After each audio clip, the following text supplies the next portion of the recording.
नमस्कार दोस्तों। अपनी पिछली क्लास में हम अरस्तू के जीवन के बारे में पढ़े थे।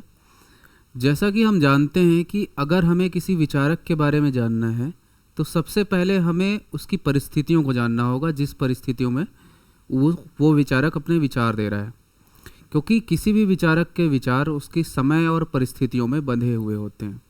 तो पिछली क्लास में हम उसके जीवन के बारे में जाने थे कि किस परिस्थिति में अरस्तू ने अपने विचार दिए। आज हम उसके पॉलिटिकल थॉट्स के बारे में जानेंगे, राजनीतिक विचारों के बारे में जानेंगे। तो यदि आपने हमारी पहली क्लास नहीं देखी है तो 20 मिनट की है, आप पहले उसको देख लीजिए और फिर इसको देखिएगा। तो पहले हम जानते हैं कि अरस्तू ने कौन कौन सी ग्रंथ लिखे, कौन कौन सी किताबें लिखी। देखिए, अरस्तू एक ऐसा विचारक था जिसने लगभग सभी विषयों पर किताबें लिखी। हम जानते हैं कि उसने पॉलिटिकल साइंस पे भी लिखा, अर्थशास्त्र पे भी लिखा, वो एथिक्स में भी लिख रहा है ना, जीव विज्ञान पे भी लिख रहा है, साइंस में भी लिख रहा है। तो वो अलग अलग विषयों पर लिखा था। लेकिन हमारे लिए महत्वपूर्ण जो किताबें हैं वो हम पहले देखेंगे या फिर उसकी महत्वपूर्ण किताबों को देखेंगे। उसकी एक महत्वपूर्ण किताब है जिसका नाम है निकोमैकियन एथिक्स। निकोमैकियन एथिक्स जो है वो अपने पुत्र के नाम पर लिखता है। देखो, अरस्तू के पुत्र का नाम था निकोमैकस। निकोमैकस उसके पुत्र का नाम था और अपने पुत्र के नाम पर अरस्तू ने ये बुक लिखी, निकोमैकियन एथिक्स। इसमें अरस्तू बात करता है कि सुखद जीवन कैसे जिया जा सकता है। देखो, जीवन का उद्देश्य क्या है, इसको लेकर ना प्राचीन काल के विचारकों से लेकर अभी तक के विचारकों के मुख्य केंद्र में है कि जीवन का उद्देश्य क्या है ना। उनके विचार के मुख्य केंद्र में ये विषय है। तो अरस्तू और प्लेटो जैसे विचारक ये मानते थे, ग्रीक फिलोसफर ये मानते थे कि जीवन का उद्देश्य है खुशी, जिसको वो ना यूडेमेनिया बोलते हैं कि खुशी है जीवन का उद्देश्य। लेकिन किस तरह की खुशी? जैसे अभी हमको मिलती है ना, हमको अभी कुछ चॉकलेट मिल जाती है तो हम खुश हो जाते हैं, हम लोग घूमते हैं तो खुश हो जाते हैं, या फिर कुछ लोग किसी को परेशान करने में खुश होते हैं। तो क्या यही है खुशी? लेकिन अरस्तू के अनुसार ये खुशी नहीं है। उनके अनुसार खुशी का पैमाना है नैतिक सुख। अगर आपको कोई नैतिक कार्य करने से सुख मिल रहा है, किसी की भलाई करने से सुख मिल रहा है, तो वो अरस्तू के पैमाने में खुशी है। तो ये बोलते हैं कि सुखद जीवन कैसे जी सकते हैं, कौन से नैतिक गुण होने चाहिए हमें, और आत्मा का विकास कैसे होगा। हम ये देख रहे हैं कि अरस्तू और प्लेटो के जो विचार हैं उसमें आत्मा केंद्र में है ना, आत्मा, सोल की बात करते हैं। क्योंकि ये हम देखे थे कि ये इस अरस्तू की मुख्य रुचि थी मेटाफिजिक्स में, आत्मा, परमात्मा, है ना, जो जीवन क्या है, ईश्वर है कि नहीं, इन सब विषयों में उसकी रुचि थी। तो इस बुक में भी वो आत्मा के विकास पर बात करता है। उसकी दूसरी बुक जो सबसे महत्वपूर्ण है और जिसके बिना अरस्तू अधूरा है, उसका नाम है पॉलिटिक्स, राजनीति। देखो, पॉलिटिक्स बुक है वो काफ़ी विस्तृत है, बहुत बड़ी बुक है और उसमें वो अलग अलग विषयों पर अपने विचार दिया है।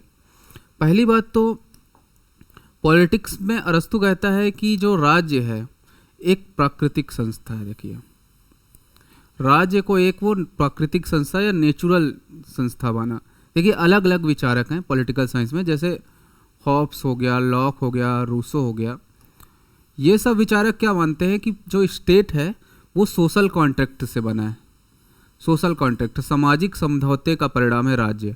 लेकिन अरस्तू कहता है कि जो राज्य है ना वो प्राकृतिक संस्था है, वो कभी ऐसा नहीं है कि लोग मिलकर उसे बनाए, वो हमेशा से था। अरस्तू कहता है कि जैसे बीज से पहले हम वृक्ष की कल्पना करते हैं ना, कि हम ये तो नहीं मान लेते कि बीज हवा से उत्पन्न हो गया, बीज उत्पन्न हुआ है मतलब वृक्ष से वृक्ष होगा। उसी तरह से व्यक्ति से पहले राज्य की कल्पना करनी होगी कि राज्य तो पहले से था और राज्य में ही व्यक्ति रह सकता है। ये कहता है कि अगर कोई व्यक्ति ऐसा दावा करता है कि वो राज्य के बिना रह लेगा, तो या तो वो पशु होगा या तो वो देवता होगा। तो कोई राज्य के बिना रह नहीं सकता, तो राज्य तो हमेशा रहेगा, ऐसा इसका मानना था। दूसरी बात, इस बुक में उसने नागरिकता की बात की, सिटीजनशिप की बात करता है कि नागरिकता के क्या महत्व हैं, नागरिकता क्या होती, इस पे हम बात करेंगे। शासन के प्रकार पर भी वो बात किया इस बुक में, और दूसरा राज्य के क्या उद्देश्य होंगे इस पर भी वो अपनी इस पुस्तक में बात करता है, जिन पर हम डिटेल में बात करेंगे। देखिए, जो उसकी ये बुक है पॉलिटिक्स, ये 8 भागों में थी, इसके अंदर 8 बुक लिखी गई थी। तो ऐसे तो हमको पढ़ना नहीं होता है कुछ कुछ विचारकों का, लेकिन कुछ विचारक आप ध्यान रखिए, जैसे जैसे प्लेटो हो गया, एरिस्टोटल, एक हो गया कौटिल्य। जैसे एमपीपीएससी का भी एग्ज़ाम हुआ था, उसमें ये पूछा था कि कौटिल्य की अर्थशास्त्र के किस बुक में ये बात कही गई, ऐसा करके सवाल आया था। तो प्लेटो, एरिस्टोटल, कौटिल्य और कुछ जगह मैकियावेली का भी हमको दिखता है कि इनकी ना बुक जो है उसके चैप्टर्स पूछे जाते हैं कि किस चैप्टर में क्या कहा या फिर उसके किस पार्ट में क्या कहा, तो हमको थोड़ा देखना पड़ता है।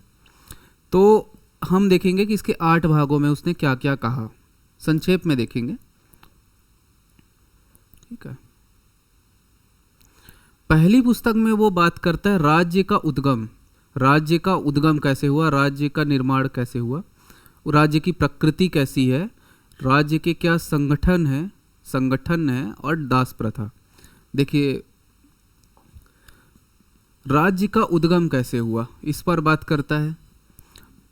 राज्य की प्रकृति क्या है, आंतरिक संगठन, मतलब देखो राज्य चलाने के लिए कुछ संगठन चाहिए ना, ऐसे तो राज्य चलेगा नहीं। जैसे विधायिका चाहिए, है ना, कि कुछ विधायिका चाहिए, कार्यपालिका, है ना, एग्जीक्यूटिव, जुडिशरी, ये सब चाहिए। तो आंतरिक संगठन। सबसे महत्वपूर्ण बात इस बुक में वो करता है दास प्रथा का। स्लेवरी पर जो अरस्तू के विचार हैं वो बहुत महत्वपूर्ण हैं और कई बार एग्जाम में पूछे जाते हैं। तो जो दास प्रथा के उसके विचार थे वो उसकी पहली पुस्तक में थे। अरस्तू अपनी दूसरी पुस्तक में सर्वश्रेष्ठ राज्य का क्या स्वरूप होगा इस पर बात करता है कि सर्वश्रेष्ठ राज्य कैसे होगा। तो वो बताता है कि सर्वश्रेष्ठ राज्य में किस तरह का शासन होना चाहिए, सर्वश्रेष्ठ राज्य कैसे बनेगा, ये सब बातें वो अपनी दूसरी पुस्तक में करता है। अरस्तू की जो तीसरी पुस्तक है ये बहुत महत्वपूर्ण हो जाती है क्योंकि इसमें वो सिटीजनशिप की बात करता है। हम देखें कि सिटीजनशिप के जो उसके विचार थे कि नागरिकता क्या होती है, सिटीजनशिप क्या होती है, कौन नागरिक होगा, कौन नागरिक नहीं होगा, ये जो उसके विचार थे जिसे हम अभी समझेंगे आगे चल के इसी क्लास में, उस पर बात वो करता है अपनी तीसरी बुक में। चौथी बुक में वो संविधान को प्रकार बताता है कि संविधान कितने प्रकार के होते हैं। देखो, अरस्तू एक ऐसा विचारक था जो अलग अलग देशों के संविधान का अध्ययन करता है। हम देखेंगे कि वो 158 कंट्रीज़ का अध्ययन करेगा और उसके आधार पे वो संविधान के 6 प्रकार बताएगा। तो हम इस पर बात करेंगे, लेकिन ये जो प्रकार उसने बताया वो अपनी चौथी बुक में बताया। पांचवी पुस्तक में वो एक महत्वपूर्ण बात करता है रिवॉल्यूशन पर, क्रांति। क्रांति कैसे होती है, क्रांति से क्या परिवर्तन आते हैं, क्रांति को कैसे रोका जा सकता है, ये सब बात ना वो अपनी इसी बुक में करता है, पांचवी बुक में।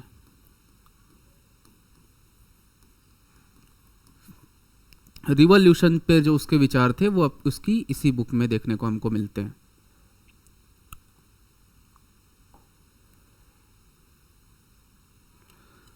छठवीं पुस्तक में वो अच्छे शासन के उपाय बताता है कि अच्छे शासन के क्या उपाय होंगे। ठीक है, न्याय होना चाहिए अच्छे शासन के लिए, कानून होना चाहिए, है ना, न्याय, कानून, शिक्षा, इन सब की बातें करता है वो इसी पुस्तक में अपनी। और सातवीं और आठवीं पुस्तक जो है ये कम महत्वपूर्ण है वैसे तो। इसमें शिक्षा और नैतिकता पर बात करता है अरस्तू की शिक्षा और नैतिकता पे, शिक्षा का क्या महत्व है, नैतिकता का विकास कैसे होगा, राज्य की भूमिका क्या है इसके लिए, इन सब पर बात वो इसी पुस्तक में करता है। तो देखिए, ये जो यहाँ से सवाल आमतौर पे इस तरह के आते हैं। अगर एग्जामिनर सरल प्रश्न बनाता है तो पूछता है कि पॉलिटिक्स के कितने पार्ट हैं या कितने बुक हैं उसमें, ऐसा पूछता है। तो आप 8 मार देंगे, इजी वो क्वेश्चन होगा। जब उसको टफ करना होता है तो वो पूछता है कि बताइए कि इस भाग में क्या दिया था या फिर ये चीज़ किस भाग में दी थी। तो इसके लिए आपको थोड़ा ध्यान में रखना होगा, मोटी मोटी चीज़ें कि क्रांति कहाँ पे है, नागरिकता किस में है, वो आपको ध्यान रखना होगा। क्योंकि ऐसे सवाल होते हैं जो अगर आप बना दिए तो आपको एज मिल जाएगा, क्योंकि बाकियों से ये सवाल बनते नहीं हैं। तो आपको एक सवाल का एज मिलता है और आपकी रैंक बहुत ऊपर जाती है इसके कारण, है ना। उसकी अगली बुक है जिसको बोलते हैं साइकोलॉजी। साइकोलॉजी तो आप जानते हैं एक विषय के तौर पर साइकोलॉजी अभी बहुत बड़ा विषय बन चुका है, लेकिन साइकोलॉजी पे शुरुआती जो चर्चाएं चल रही थी उनमें अरस्तू भी एक था जो इस पर बात करता है कि आत्मा की संरचना क्या है, हमारा दिमाग कैसे काम करता है। साइकोलॉजी यही तो है कि दिमाग कैसे काम करता है ना। दिमाग का मानसिक कार्यों का विश्लेषण कि दिमाग कैसे काम कर रहा है, क्या काम कर रहा है, कैसे सोचता है, ये सब बात वो अपनी इस बुक में करता है। एक महत्वपूर्ण बुक उसकी जो अक्सर पूछी जाती है जिसका नाम है the constitution. The constitution book में वो 158 देशों के संविधान का तुलनात्मक अध्ययन करता है। जैसे हमने बात की अभी कि 158 देशों के संविधान का अध्ययन किया, उसके बाद वो बताया कि 158 देशों के अध्ययन करने के बाद बताया कि ये 6 प्रकार के संविधान होते हैं। तो वो 158 देशों के संविधान का तुलनात्मक अध्ययन अपनी इसी बुक में करता है। ठीक है। अगली बुक एक है उसकी पोएटिक्स नॉट पॉलिटिक्स। पोएटिक्स उसकी बुक का नाम था। इसमें वो बताया कि कला का क्या स्वरूप होगा, जो स्टेज में जो रंगमंच करते हैं ना उसके क्या सिद्धांत होंगे, कैसे करते हैं, कविता कितनी प्रकार की होती है। सोचो कितना बड़ा मतलब वो विचारक है, हर क्षेत्र में बोल रहा वो कला किस तरह की होती है, कविता के क्या प्रकार होते हैं, ये सब बात वो अपनी इसी बुक में करता है। ठीक है। अरस्तू उसी बुक में करता है जिसका नाम है पोएटिक्स। हम पिछली क्लास में देखे थे कि अरस्तू को इसमें बहुत रुचि थी, है ना। अगली एक बुक है उसकी तर्कशास्त्र या उसको बोलते हैं एनालिटिक्स, कि किस तरह से तर्क किया जाता है। इस पर ज़्यादा नहीं देखेंगे। एक बुक है उसकी मेटाफिजिक्स, जो कि हमने पिछली क्लास में देखा भी था कि अरस्तू को मेटाफिजिक्स में बहुत रुचि थी। मेटाफिजिक्स का मतलब होता है कि आत्मा, परमात्मा, ईश्वर, जीव, इन सब पे जब विचार करते हैं विचारक तो उसको मेटाफिजिक्स कहते हैं, कि पदार्थ का क्या रूप है, ये सब बातें करते हैं इसमें। अगली उसने पशु उत्पत्ति पर भी बुक लिखी कि पशुओं के कैसे उत्पत्ति होती है, पशुओं के क्या प्रकार हैं, इन पर भी वो बात करता है। अर्थशास्त्र पर भी उसकी बुक है। ठीक है। तो ये सब तो उसकी कुछ बुक हो गई। अब हम एक महत्वपूर्ण चीज पर बात करेंगे, अरस्तू की अध्ययन पद्धतियाँ, कि उसने क्या स्टडी मेथड्स यूज़ किए, क्या अध्ययन पद्धतियाँ यूज़ की अपनी बुक्स में। तो पहली जो अध्ययन पद्धति है जो बहुत महत्वपूर्ण है, जिसको बोलते हैं टेलियोलॉजिकल मेथड। देखो टेलियोलॉजिकल मेथड अगर आप नहीं जानते हैं तो मैं आपको बता दूं कि 2 मेथड आमतौर पे होते हैं। यहाँ पे शायद अच्छे से दिख नहीं रहा होगा। एक बोलते हैं जिसको बोलते हैं डीओंटोलॉजी, एक होता है टेलियोलॉजी। जो डीओंटोलॉजी है इसको बोलते हैं परिणाम निरपेक्षवाद, हिंदी में बोलते हैं। इसका मतलब होता है कि जब हम परिणाम की चिंता नहीं करते, केवल कर्म करते हैं। जैसे कर्म करते हैं, कर्म बस कर रहे हैं और फल की चिंता नहीं करते कि क्या परिणाम होगा, कुछ नहीं देखते इन लोग। ये बोलते हैं कि आपके हाथ में केवल कर्म करना है, आप करिए, और जो उसका परिणाम है वो हमारे हाथ में नहीं है, वो अलग है। जैसे गीता इसके सिद्धांत इसमें देखने को मिलते हैं। गीता बोलती है कर्मण्येवाधिकारस्ते, है ना, कि आप कर्म करिए, फल की चिंता मत करिए। ऐसी बात हमको पश्चिम में कांट के विचारों में देखने को मिलती है। दूसरा एक सिद्धांत होता है जिसको बोलते हैं टेलियोलॉजी। इसे हिंदी में परिणामवाद भी कह सकते हैं। ये प्लेटो, अरस्तू और कई मतलब मैक्सिमम वेस्टर्न फिलोसफर टेलियोलॉजी पर ही बात करते हैं। इसका अर्थ होता है कि प्रत्येक वस्तु का एक निश्चित उद्देश्य है। ठीक है। प्रत्येक वस्तु का एक निश्चित उद्देश्य है और उस उद्देश्य को पूरा करने के लिए वो वस्तु काम कर रही है, और हमें उस अंतिम उद्देश्य को समझना है। ठीक है। तो सभी चीज़ों का एक उद्देश्य होता है और उद्देश्य को जानने पे हमें ध्यान लगाना है। जैसे कि मान लो ये बोलते हैं कि हर चीज़ का उद्देश्य है। जैसे लकड़ी का उद्देश्य है कि वो, लकड़ी का ध्येय है कि वो कुर्सी बनेगी बाद में जाके, है ना। व्यक्ति का क्या उद्देश्य होना चाहिए? व्यक्ति का उद्देश्य, ये बोलते हैं कि व्यक्ति का उद्देश्य नैतिक जीवन जीना। तो अगर हम व्यक्ति हैं तो हमें नैतिक जीवन जीना चाहिए। नदी का उद्देश्य है कि अंततः जाके समुद्र में मिल जाना। तो प्रत्येक चीज़ का एक एंड है, उद्देश्य है, और हमें उसको समझना है। तो टेलियोलॉजिकल मेथड पर विस्तार से बात करता है अरस्तु। इससे पहले इतने विस्तार से इस पे किसी ने बात नहीं की थी। ये बोलता है कि प्रत्येक कार्य का एक कारण होता है और इस कारण के मतलब कि किस कारण से यह वस्तु इस तरह का कार्य करती है, इस तरह का अस्तित्व रखती है, उसको हमको समझना है। और हर चीज़ का एक निश्चित उद्देश्य होता है। ठीक है, जैसा हमने जाना। अब देखो एग्जाम्पल की मदद से समझते हैं कि अरस्तु ने क्या कहा। अरस्तु ने कहा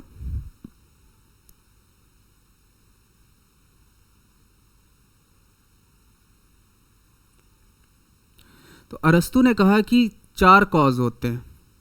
एक है मटेरियल कॉज,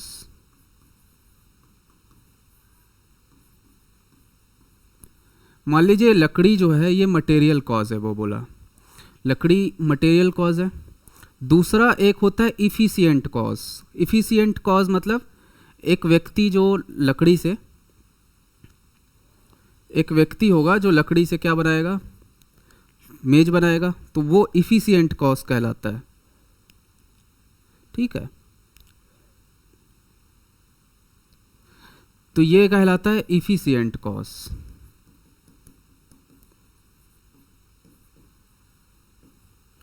ये है मूर्तिकार की लकड़ी है, लेकिन लकड़ी को मेज ऐसे थोड़ी बन जाएगा, तो एक मूर्तिकार चाहिए ना, तो उसे कहते हैं इफिशिएंट कॉज।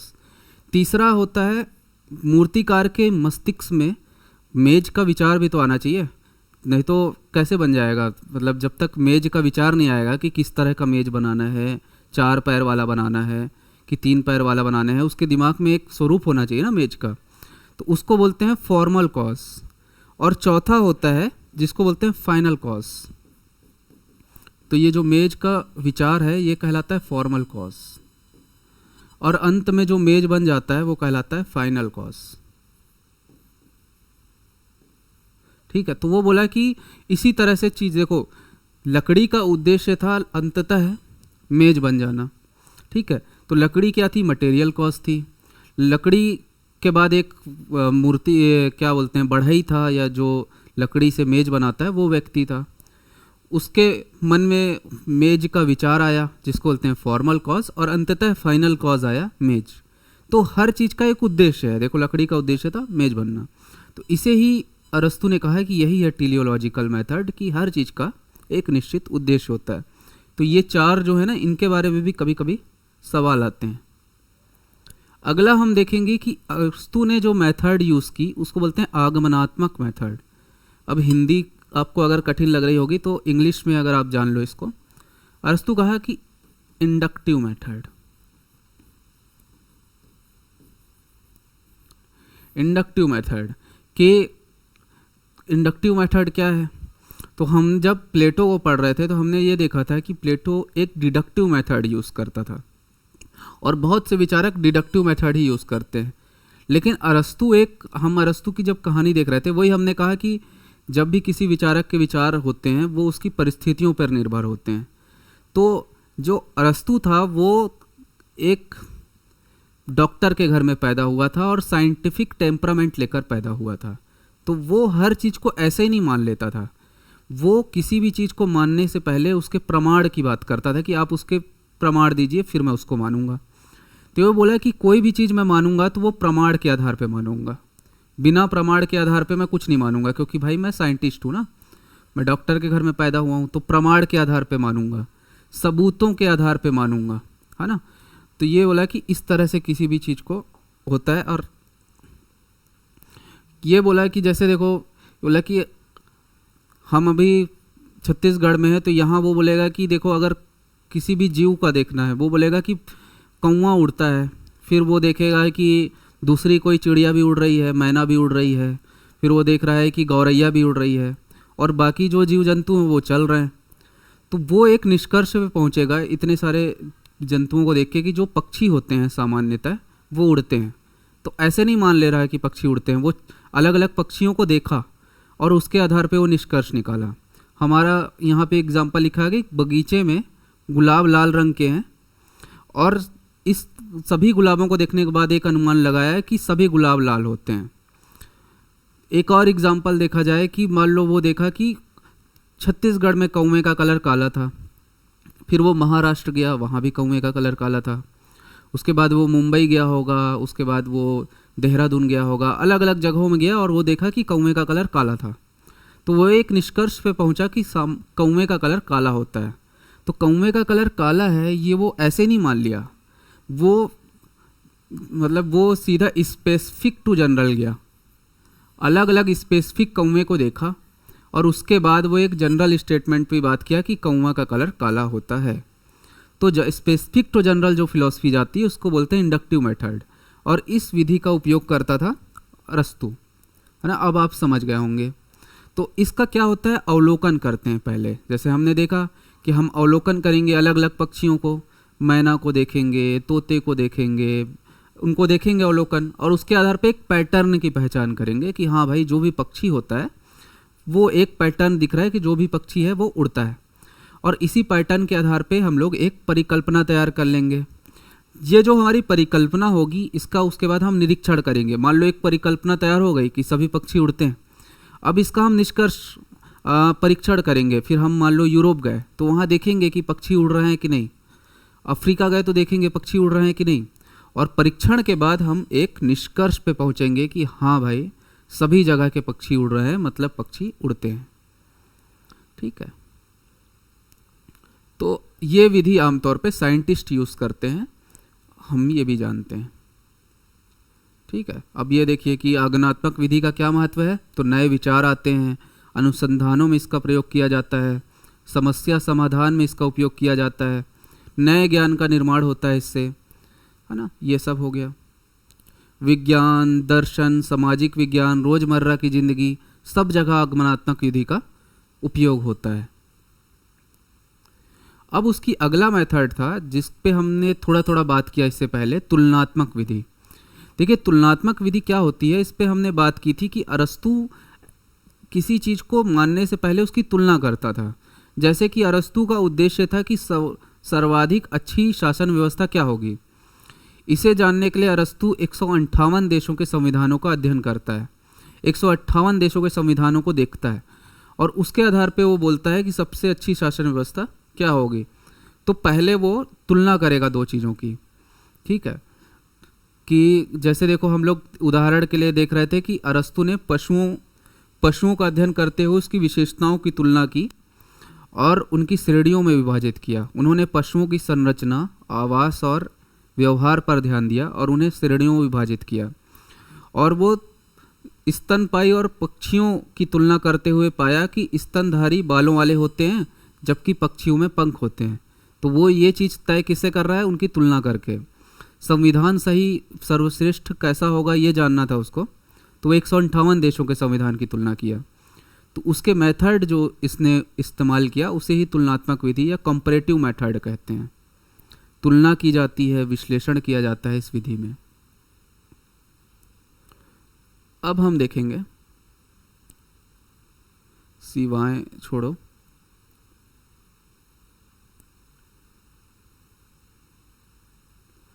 उसने एक और मेथड का उपयोग किया जिसको बोलते हैं हिस्टोरिकल मेथड, ऐतिहासिक विधि। ऐतिहासिक विधि कहलाती है जब इतिहास को ध्यान में रख के, जैसे इतिहास में की अलग अलग पुस्तकें पढ़ेंगे हम, इतिहास को अपने अध्ययन के में शामिल करते हैं और इतिहास की सहायता से हम अपना सिद्धांत देते हैं।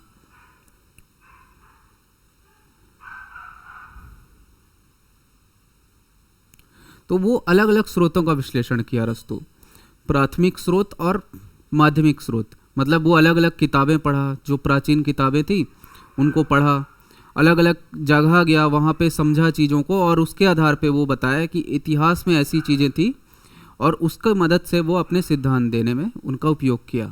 तो ऐतिहासिक मेथड का भी यूज़ करता है वो। अगला एक मेथड जो सुकरात से शुरू हुआ, सुकरात के बाद प्लेटो को मिला और प्लेटो के बाद उसका उपयोग अरस्तु ने भी किया। और आप देखोगे कि ये यहीं नहीं रुक रहा है, इसके बाद इसी मेथड का यूज़ हेगल कर रहा है, हीगल। इसी मेथड का यूज़ कार्ल मार्क्स करते हैं, जिसको बोलते हैं द्वंद्वात्मक मेथड या डायलेक्टिकल मेथड। द्वंद्वात्मक मेथड क्या होता है, द्वंद्वात्मक विधि क्या होती है कि किसी ज्ञान को प्राप्त करने के लिए प्रश्न और उत्तर का उपयोग किया जाता है। कैसे? ये देखो, दो लोग हैं यहाँ पे इमेज में दो व्यक्ति दिख रहे हैं। अब ये व्यक्ति ए है और ये व्यक्ति बी है। किसी नए ज्ञान के लिए ये दोनों एक दूसरे से चर्चा कर रहे हैं। द्वंद्वात्मक मेथड में चर्चा होती है। इसने एक नया विचार दिया जिसको बोलते हैं थीसिस। इसने विचार दिया, इसने उसका विपरीत विचार दिया जिसको बोलते हैं एंटीथीसिस। इन दोनों के विचार में संघर्ष हुआ। इन दोनों अपने अपने विचारों को लेके चर्चा किए, पॉजिटिव डिबेट किए, डिस्कशन किए, और उसके बाद इन्होंने एक नया विचार निकाला, एक मध्यम मार्ग निकाला इन दोनों के विचार के, जिसमें अच्छी अच्छी बातें थी, जिसको बोलते हैं सिंथेसिस। तो विचार कैसे निकल रहा है? बातें करके निकल रहा है ना। हम देख रहे हैं कि समस्या का विश्लेषण कर रहे हैं दोनों, ठीक है, विश्लेषण और बहस कर रहे हैं और उसके आधार पे संभावित समाधान निकल रहे हैं। तो ये जो मेथड है ना, थीसिस, एंटीथीसिस और सिंथेसिस, यही कहलाती है डायलेक्टिकल मेथड। और इसका उपयोग सुकरात ने किया। सुकरात आमतौर पे चौक चौराहे में बैठ जाता था और वहाँ पे लोगों से चर्चा करता था, डिबेट करता था, डिस्कशन करता था, और उसके आधार पे फिर वो निष्कर्ष निकालता था। प्लेटो ने भी इसी विधि का प्रयोग किया और आगे चलकर अरस्तु ने भी इसका यूज़ किया। और ये बहुत एक साइंटिफिक मेथड है, बहुत अच्छी मेथड है। तो इसकी बाद में भी जैसे हीगल और कार्ल मार्क्स जैसे विचारकों ने इसका उपयोग किया। ठीक है, तो देखिए, समस्या को समझने और समाधान खोजने के कुछ तरीके होते हैं। जैसे मैं लिखा हूँ वो आप एक बार मैं बता दे रहा हूँ, आपके लिए उतना महत्वपूर्ण भी नहीं है, कि समस्या को पहले पहचानना होता है कि एक्चुअल में प्रॉब्लम क्या है सोसाइटी में। मान लो ये निकाले लोग कि उनको एक समस्या दिख रही कि समाज में न्याय नहीं है, तो न्याय व्यवस्था, न्याय को स्थापित करना है, समस्या आ गई। तो अब वो विचार देंगे कि न्याय की परिभाषा क्या है। जैसे थ्रेसीमैक्स के अनुसार न्याय क्या है, हम लोग ये पढ़े थे जब प्लेटो पढ़ते हैं। तो थ्रेसीमैक्स बोलता है कि ये है न्याय, ग्लूकॉन बोलता है कि ये है न्याय, है ना, पॉलीमार्कस बोलता है कि ये है न्याय। सब आदान प्रदान करते हैं विचारों का। तीसरी स्टेज होती तर्क और प्रमाण, अपने अपने विचारों को देने के लिए एक तर्क देते हैं। जैसे प्लेटो बोलता है कि न्याय ये है, और इसके बाद जब तर्क होता है, वाद विवाद होता है ना, थीसिस, एंटीथीसिस, सिंथेसिस होती है, उसके बाद समाधान निकाला जाता है, एक मध्यम मार्ग सिंथेसिस निकाला जाता है। तो यही जो है समस्या को समझने और उसका निकालने का, समाधान निकालने का तरीका है। अरस्तु ने ज्ञान को 3 भागों में वर्गीकृत किया। वो बोला कि ज्ञान 3 प्रकार का होता है, जिसका 3 प्रकार के ज्ञान होते हैं, जिनका नाम है थ्योरिया, पोएसिस और तीसरा होता है प्रैक्सिस। थ्योरिया, पोएसिस और प्रैक्सिस। वो बोला कि थ्योरिया क्या होती है? थ्योरिया होती है जब किसी सिद्धांत को देना, जैसे हम लोग थ्योरी से, थ्योरिया से ही निकली है थ्योरी। तो जब थ्योरेटिकल बातें करते हैं हम, मतलब कि पुस्तकी बातें करते हैं, जैसे बुद्धि, तर्क, दर्शन, ज्ञान, इन सब पे जब हम बात करते हैं ना, तो इसे थ्योरिया कहते हैं। तो थ्योरिया ज्ञान का सिद्धांत, दर्शन और तर्क है, और सैद्धांतिक अध्ययन है, सैद्धांतिक बातें करता है, और सिद्धांतों पे इसका सरोकार होता है, व्यवहारिक नहीं होता, ये केवल बातें होती हैं। जैसे हम थ्योरी देते हैं कि अलग अलग चीज़ों पे बात करते हैं कि समाज को कैसा होना चाहिए, लोगों को अच्छा होना चाहिए, सच बोलना चाहिए, झगड़े नहीं करना चाहिए, क्यों करते हैं हम झगड़े, उसके लिए अलग अलग सिद्धांत दे रहे हैं, लोग झूठ क्यों बोलते हैं, उसके लिए कुछ विचारक सिद्धांत दे देते हैं। ये सब थ्योरिया है ना। तो इसमें व्यवहारिक चीज़ें कुछ नहीं होती, ये सब बातें होती हैं इसमें। ठीक है, अगली होती है पोएसिस। पोएसिस होती है जब ज्ञान का उत्पादन, इसको बोलते हैं प्रोडक्टिव, जब उत्पादन, कलाकृति और निर्माण, वह ज्ञान है जो नए चीज को बनाने, अभिव्यक्त और सौंदर्य मूल्यों को सामने लाने में मदद करता है। मतलब जब हम एक ऐसे ज्ञान की बात करते हैं, कुछ कौशल की बात करते हैं, जैसे अलग अलग क्रिएटिविटी, कि किसी के अंदर कौशल है कि वो बहुत अच्छे आर्ट बनाता है, आर्टिस्ट है वो बहुत अच्छा, ठीक है। किसी के अंदर कौशल है कि वो बहुत अच्छी लकड़ी के सामान बनाता है, किसी के अंदर ये कौशल है कि वो लोहे से अच्छे अच्छे सामान बनाता है, किसी के अंदर कौशल है कि वो अच्छा बाल काटता है, कोई अच्छा वक्ता है, तो ये पोएसिस कहलाता है। ये मतलब इसका अर्थ है कि व्यवहारिक ज्ञान या फिर ये व्यावसायिक ज्ञान, जिससे आप कला जैसे होगी, रचनात्मकता हो गई, कौशल हो गई, स्किल हो गई आपकी, ये सब पोएसिस कहलाता है।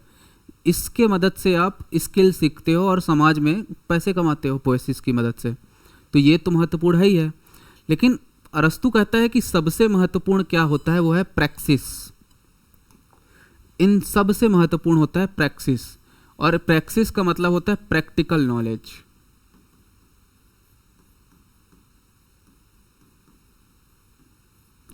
देखो, प्रैक्टिकल नॉलेज का मतलब होता है कि सिद्धांत तो सब दे देते हैं, थ्योरिया तो सब दे देते हैं, लेकिन उसको व्यवहार में उपयोग कुछ लोग ही कर पाते हैं, जिसको बोलते हैं प्रैक्सिस, कि आप अपने सिद्धांत को व्यवहार में, धरातल में उपयोग करो, ग्राउंड रियलिटी में जब आप अपने सिद्धांतों को उतारते हो तो वो प्रैक्सिस कहलाता है। तो अरस्तु ने इसको बहुत ज़्यादा महत्व दिया, और अरस्तु के बाद इसी प्रैक्सिस के सिद्धांत को, प्रैक्टिकल नॉलेज के सिद्धांत को हमको कार्ल मार्क्स में भी देखने को मिलता है। कार्ल मार्क्स भी प्रैक्सिस की बात करता है कि अभी तक के विचारकों ने केवल इतिहास की व्याख्या की है, अब समय आ गया है उसको बदलने का। व्याख्या कौन करता है? थ्योरिया। लेकिन अब बदलने का समय आ गया है, अब प्रैक्सिस का समय आ गया है, कार्ल मार्क्स बोलता है ना। हमको देखने को मिलता है प्रैक्सिस का सिद्धांत जब हम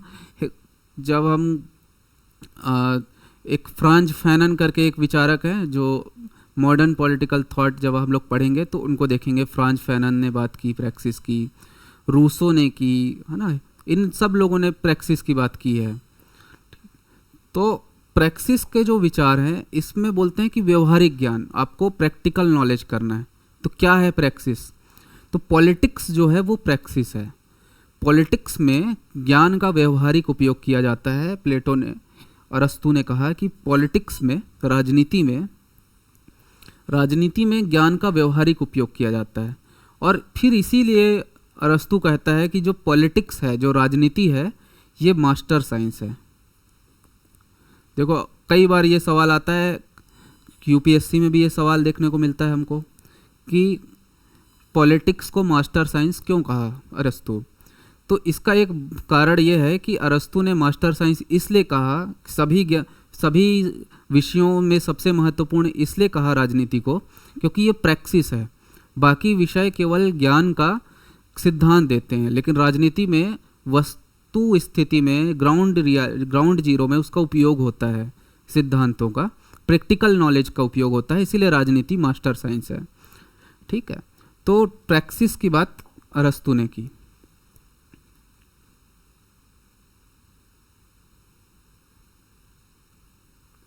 अब हम देखेंगे कि उसके राज्य के सिद्धांत क्या हैं। अरस्तु कहता था कि राज्य जो है वो प्राकृतिक है। हमने इससे पहले भी बात की कि प्राकृतिक है, वो हमेशा से है, आवश्यक है, राज्य के बिना रह नहीं सकते। आवश्यक क्यों है? हमने बात की कि अगर कोई व्यक्ति ये बात करे कि मैं राज्य के बिना रह लूँगा, तो या तो भगवान होगा या पशु होगा। तो राज्य आवश्यक है, प्राकृतिक है ना। और व्यक्ति अकेला नहीं रह सकता, राज्य में ही रहेगा। ठीक। और अब अगली बात वो बोला कि राज्य का उद्देश्य क्या होगा। तो राज्य का उद्देश्य होगा न्याय देना, सबको जस्टिस देना, सबका कल्याण करना। अरस्तु ने ये बात की। अगली बात उसने की कि ऑर्गेनिक है, राज्य जो है सावयवी है। सावयवी क्या होता है? देखिए, सावयवी या ऑर्गेनिक का मतलब होता है कि जिस तरह से हमारा शरीर है, हमारे शरीर अलग अलग अंगों से मिलकर बना है। सिर है, हाथ है ना, हाथ है हमारे, पैर है, भुजाएं हैं, गला है, अलग अलग अंगों से मिलकर हमारा शरीर बना हुआ है। और अगर एक अंग को शरीर से अलग कर दिया जाए, मान लो मैं इस हाथ को काट के अलग कर देता हूँ अपने शरीर से, तो क्या इस हाथ का एक स्वतंत्र अस्तित्व होगा? नहीं होगा ना। ये हाथ अलग से रह नहीं जाएगा, ये तो सड़ जाएगा, खराब हो जाएगा। उसी तरह से राज्य होता है। अरस्तु बोला राज्य जो है ऑर्गेनिक है, सावयवी है, शरीर की तरह है, शरीर की तरह है। और उसके अलग अलग अंग हैं, विधायिका, कार्यपालिका, न्यायपालिका, उसमें रहने वाले लोग, नेता, जो भी चीज़ें हैं, अलग अलग उसके छोटे छोटे सूबे, सब राज्य के अंग हैं। और अगर किसी अंग को राज्य से अलग कर दिया जाए तो उस अंग का स्वतंत्र अस्तित्व नहीं रह जाएगा। तो ऐसे कुछ विचारक जो मॉडर्न पॉलिटिकल थिंकर हैं, कुछ ऐसे बोलते हैं राज्य को ख़त्म कर दिया जाए या फिर राज्य के खिलाफ क्रांति कर दी जाए। ये सब नहीं होना चाहिए, क्योंकि राज्य ऑर्गेनिक है। उसके अगर राज्य से अलग हो जाओगे तो आपका कोई स्वतंत्र अस्तित्व नहीं होगा, ऐसा अरस्तु का मानना था। इसीलिए वो क्रांति का भी विरोध करता है ना। राज्य एक स्वाभाविक संस्था है। स्वाभाविक क्यों है? क्योंकि भाई आप बीज से पहले वृक्ष की कल्पना करोगे, बिना वृक्ष के बीज कहाँ से आएगा? तो ये स्वाभाविक है। राज्य का अस्तित्व जीवन के लिए है, लेकिन राज्य अच्छे जीवन के लिए बना रहता है। ये उसका एक कोट है। ये कई बार पूछता है कि ये किसने कहा था, तो ये अरस्तु ने कहा था। The state is prior to man, कि राज्य जो है व्यक्ति से ज़्यादा महत्वपूर्ण है। क्यों महत्वपूर्ण है? कि यार वृक्ष जो है ये राज्य है। अगर वृक्ष से एक उसकी टहनी काट के निकाल दी जाए तो टहनी का कोई स्वतंत्र अस्तित्व रह जाएगा क्या? वो तो तभी तक उसका महत्व है जब तक वो वृक्ष में लगी हुई है। तो वृक्ष ज़्यादा महत्वपूर्ण है उसकी एक टहनी से। State is prior to man, मनुष्य से ज़्यादा महत्वपूर्ण राज्य है। ठीक है, तो वो बोलता है कि राज्य ज़्यादा महत्वपूर्ण है। और एसोसिएशन ऑफ एसोसिएशन है, संगठनों का संगठन है राज्य। तो राज्य को लेकर वो इतनी अच्छी अच्छी बातें करता था और राज्य को बहुत महत्वपूर्ण मानता था। अगली बात हम देखेंगे कि उसका फैमिली को लेकर क्या विचार था। अगर आपको प्लेटो याद है तो प्लेटो ने ना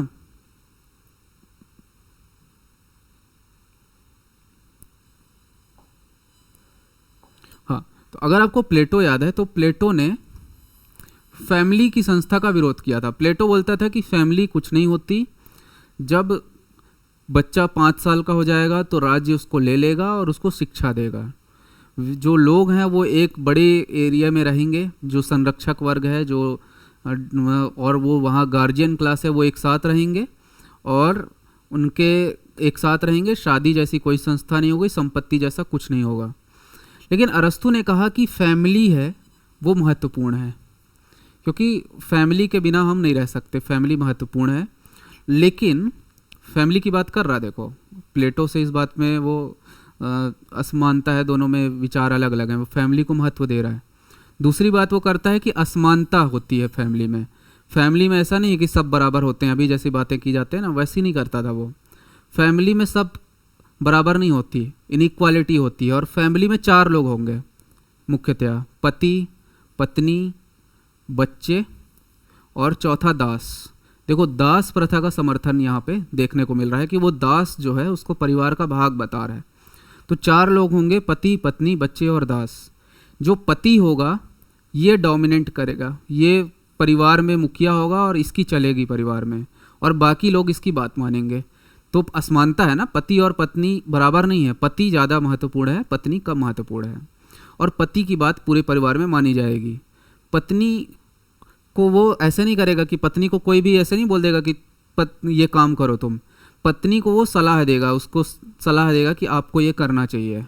और पत्नी को आमतौर पर पति की बात मानना चाहिए, क्योंकि पति ज़्यादा विवेकशील है, पुरुष ज़्यादा विवेकशील है। ऐसा अरस्तु मानता था कि पुरुष ज़्यादा विवेकशील होते हैं, इसलिए परिवार का मुखिया उनको ही होना चाहिए। ठीक है, तो यहाँ पे हमको एक तो 2 बातें देखने को मिलती है। एक तो वो इनइक्वालिटी की बात कर रहा है, दूसरा वो स्लेवरी की बात कर रहा है। तीसरी बात कमी देखने को मिल रही तो वो यहाँ पे महिला पुरुष समानता का भी विरोध कर रहा है ना। लेकिन ऐसा वो करता था, अब इसमें क्या कर सकते हैं।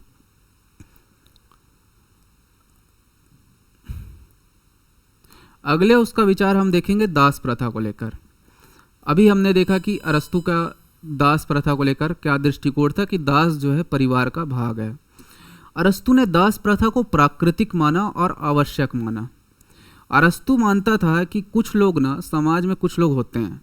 अब देखो ये चीज़ों को मैं एग्जाम्पल देने की कोशिश कर रहा हूँ। तो समाज में ऐसे कुछ लोग होते हैं जो कम समझदार होते हैं, मूर्ख टाइप के होते हैं, बोधे। वो ना उनके पास विवेक नहीं होता और वो स्वाभाविक रूप से दूसरों से दबने के लिए पैदा होते हैं। उनके पास कुछ विवेक नहीं होता, कोई काम के नहीं होते उन लोग। तो उनको क्या करना है, उनको अपने घर में दास बना के रखो।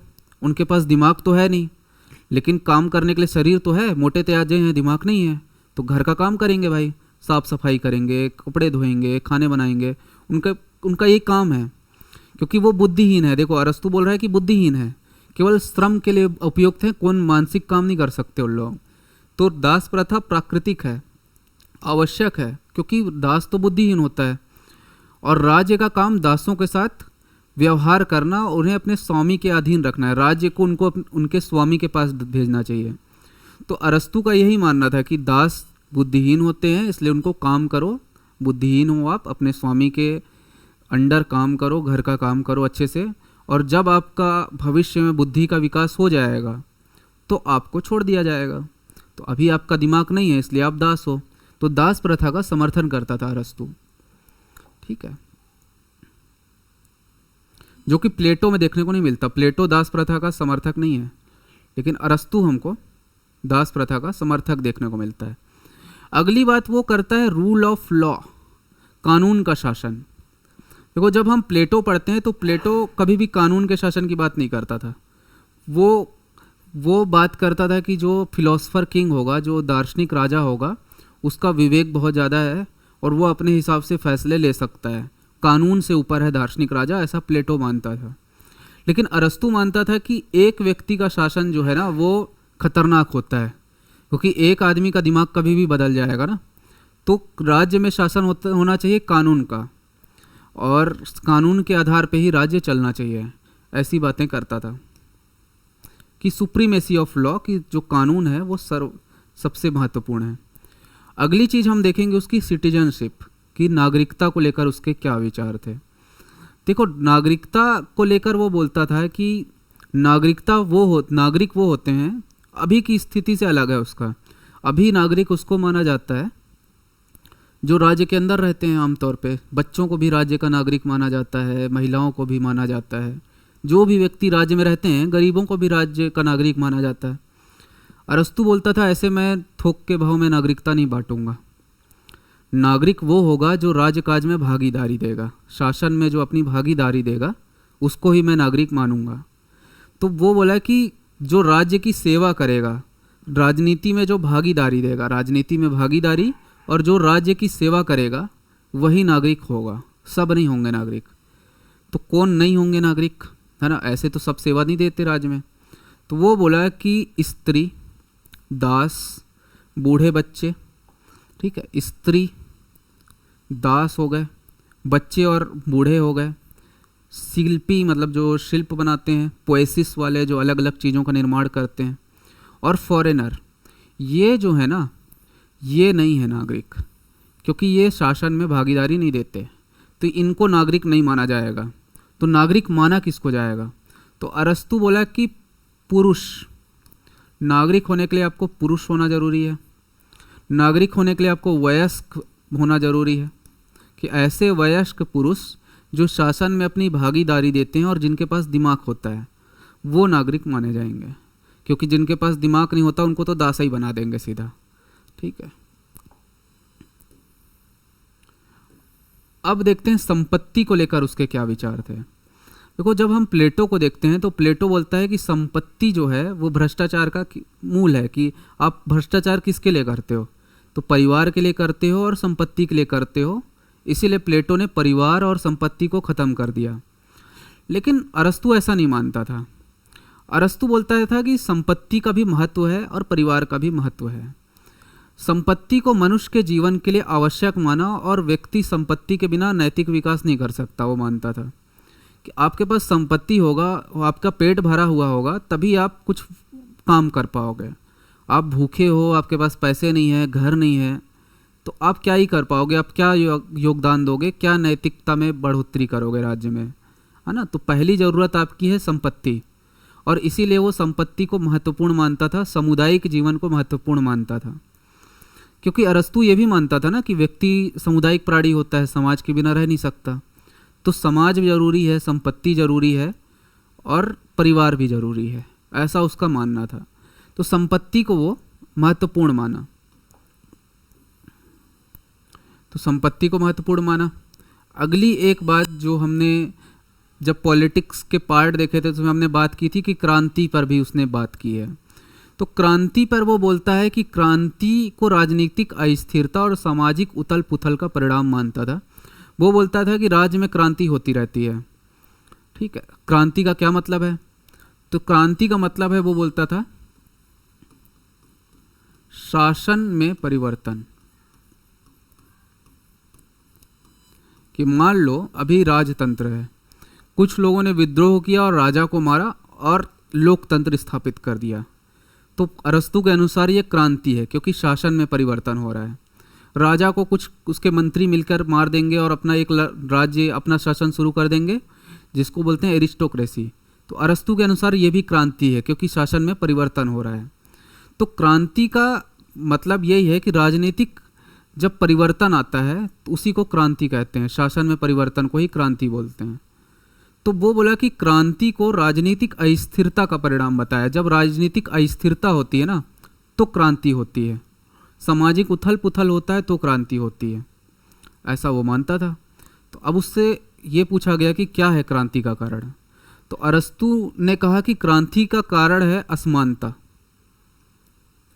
कि मुख्य कारण है असमानता। जब समाज में असमानता उत्पन्न हो जाती है कि कुछ लोग बहुत अमीर होते हैं, बाकी गरीब रहते हैं, तो कोई एक लीडर आता है और वो गरीबों को प्रेरित करता है कि आपको अपने अधिकारों के लिए लड़ना चाहिए, और लोग फिर एक होते हैं और क्रांति कर देते हैं।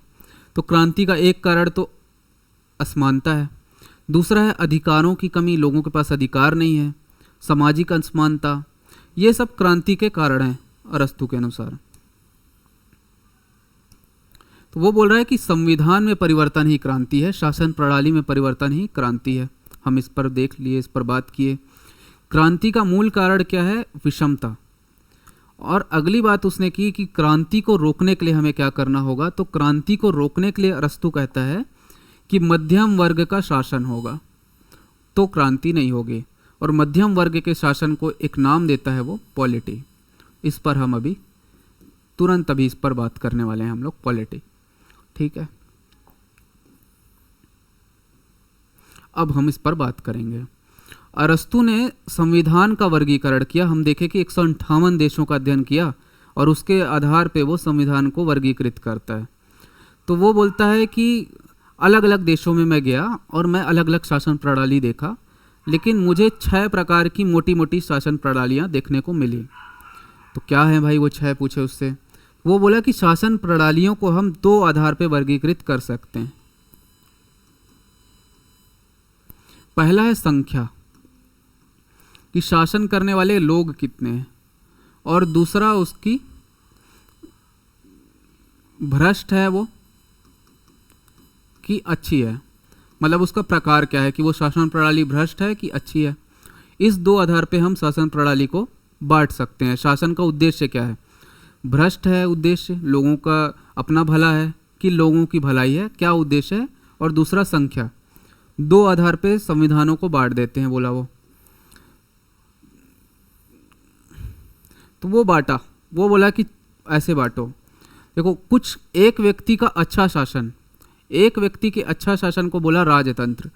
जब एक व्यक्ति अच्छी तरह से लोगों की भलाई के लिए काम करेगा तो उसको राजतंत्र कहेंगे। इसमें स्थिरता होती है, कुशलता होती है और एकता होती है। जो राजा है वो आमतौर पे कुशल होता है, वो जल्दी निर्णय लेता है। देखो, लोकतंत्र में निर्णय देरी से लिए जाते हैं ना, क्योंकि बहुत लोग होते हैं तो निर्णय लेने में समय लगता है। तो एक व्यक्ति का अच्छा शासन क्या कहलाएगा? राजतंत्र। राजा तुरंत निर्णय ले लेता है, अच्छा राजा है तो अच्छे निर्णय होंगे। दूसरा होता है एरिस्टोक्रेसी, कुलीन तंत्र। जब कुछ अच्छे लोगों का शासन होगा, जैसे 10-20 समझदार लोग जब शासन करेंगे, जब मंत्री अच्छा शासन करेंगे, तो उसको एरिस्टोक्रेसी बोलते हैं। इसका फ़ायदा ये है कि इसमें अनुभव होता है उनके पास, बुद्धिमान होते हैं, वो समृद्ध होते हैं, अच्छे घर के होते हैं, अच्छे वातावरण में पले बढ़े होते हैं, अनुभवी होते हैं, बुद्धिमान। तो उन लोग अच्छी तरह से शासन करेंगे। तो ये कुछ लोगों का अच्छा शासन जो है वो कुलीन तंत्र कहलाता है, और बहुत से लोगों का अच्छा शासन जो है वो पॉलिटी या संवैधानिक शासन कहलाता है। हमने ये देखा कि ये लोकप्रियता होती है, न्याय और प्रतिनिधित्व होता है इसमें। हम इस पर बात किए कि वो बोल रहा है कि बहुत से लोगों का अच्छा शासन पॉलिटी कहला रहा है। और यही व्यवहारिक है, बोला ये रहेगा तो क्रांति नहीं होगी। अब देखते हैं एक आदमी का जो बुरा शासन है वो तानाशाही या टायरनी कहलाता है। इसमें टायरनी में ये होता है कि लोगों के पास स्वतंत्रता नहीं होती, बहुत ज़्यादा उनके साथ अत्याचार होता है और अन्याय होता है। तो एक व्यक्ति का बुरा शासन क्या है? टायरनी। कुछ लोगों का बुरा शासन जो है उसको बोलते हैं ओलिगार्की। ये अलोकतांत्रिक होता है, ये लोग भ्रष्टाचार करते हैं, केवल अपना घर बचाना चाहते हैं, घर में पैसे भरते रहते हैं। इसमें बहुत ज़्यादा असमानता भी उत्पन्न हो जाती है। और बहुत सारे लोगों का बुरा शासन जो है वो कहलाती है डेमोक्रेसी। डेमोक्रेसी भी बहुत ख़राब है बोलता है। तो अब हम एक बार अच्छे से देख लेते हैं। वो बोला एक ऐसे चार्ट बनाते हैं, यहाँ नंबर्स, अरे सॉरी,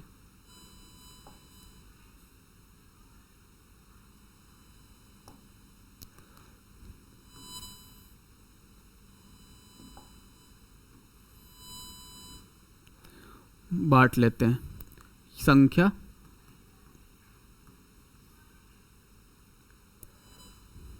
ठीक है। देखो एक आदमी का अच्छा शासन यहाँ पे ऐसे लिखते हैं ना,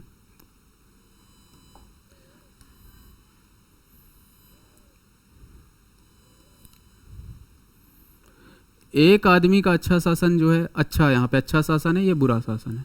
एक आदमी का जो अच्छा शासन है हम उसको क्या देखें? उसको बोलते हैं मोनार्की, राजतंत्र, ठीक है। एक आदमी का बुरा शासन जो है उसको बोलते हैं टायरनी, ठीक है। हमने देखा कि एक आदमी का जो बुरा शासन है उसको टायरनी कहा जाता है। कुछ लोगों के अच्छे शासन को बोलते हैं एरिस्टोक्रेसी, ठीक है। कुछ लोगों का जो बुरा शासन है उसको हमने देखा यहाँ पे, क्या क्या नाम था उसका? कुछ लोगों के बुरा शासन था उसको ओलिगार्की कहते हैं। ये देखो कुछ लोगों का जो बुरा शासन है उसको ओलिगार्की बोलते हैं।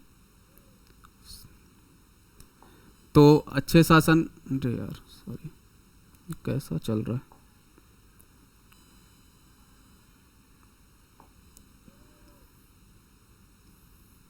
तो एक आदमी के अच्छे शासन उसको मोनार्की, एक आदमी के बुरे शासन उसको बोलते हैं टायरनी। कुछ लोगों के अच्छे शासन जिसको बोलते हैं एरिस्टोक्रेसी, कुछ लोगों का जो बुरा शासन है उसको ओलिगार्की बोलते हैं, है ना। बहुत सारे लोगों के अच्छे शासन को बोलते हैं पॉलिटी, और बहुत सारे लोगों के जो बुरा शासन है उसको बोलते हैं डेमोक्रेसी। तो प्लेटो ने भी वर्गीकृत किया था और उसके बाद अरस्तु ने भी इन 6 भागों में वर्गीकृत किया। इसके बाद मैकियावेली भी वर्गीकृत करता है। तो ये हम देखते हैं।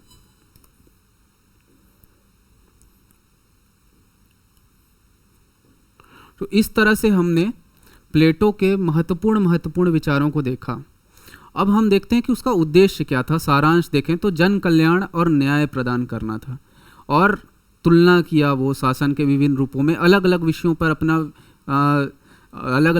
अपना ज्ञान दिया। वो अलग अलग विषयों पर लिख रहा है। जब हम उसकी बुक्स देख रहे थे और पिछली क्लास में भी देखे कि अरस्तु किसी एक विषय पर बंद कर नहीं रह गया, वो अलग अलग विषयों पर अपना विचार देता रहा। और उसको एक तरह से कहा जाए तो निष्काम बौद्धिक जिज्ञासा थी। वो उसको उससे कोई मतलब नहीं था कि मैं ये जो सिद्धांत दे रहा हूँ इससे मुझे कुछ लाभ हो जाए। वो केवल इसलिए पढ़ता था क्योंकि उसको आनंद आता था। यूडोमोनिया का जो हमने बात किया कि जीवन का उद्देश्य क्या है, जीवन का उद्देश्य है हैप्पीनेस। और किस तरह की हैप्पीनेस? नैतिक हैप्पीनेस। तो उसको आनंद आता था इन सब बातों को करने में, अपने सिद्धांत देने में। तो अरस्तु का राजनीतिक विचार हम देख चुके हैं। अगर आपको ये क्लास अच्छी लगी है और हमारा प्रयास अच्छा लगा है, जो हम पीपीटी बनाए या फिर जो हम क्लास ले रहे हैं, तो आप ज़रूर लाइक कीजिएगा, कमेंट कीजिएगा। और लगभग हमारे रोज़ वीडियो आ जाएंगे, तो आप हमारे चैनल में बने रहिए, सब्सक्राइब कीजिए और अपने दोस्तों को भी सब्सक्राइब करने के लिए कहिए। धन्यवाद।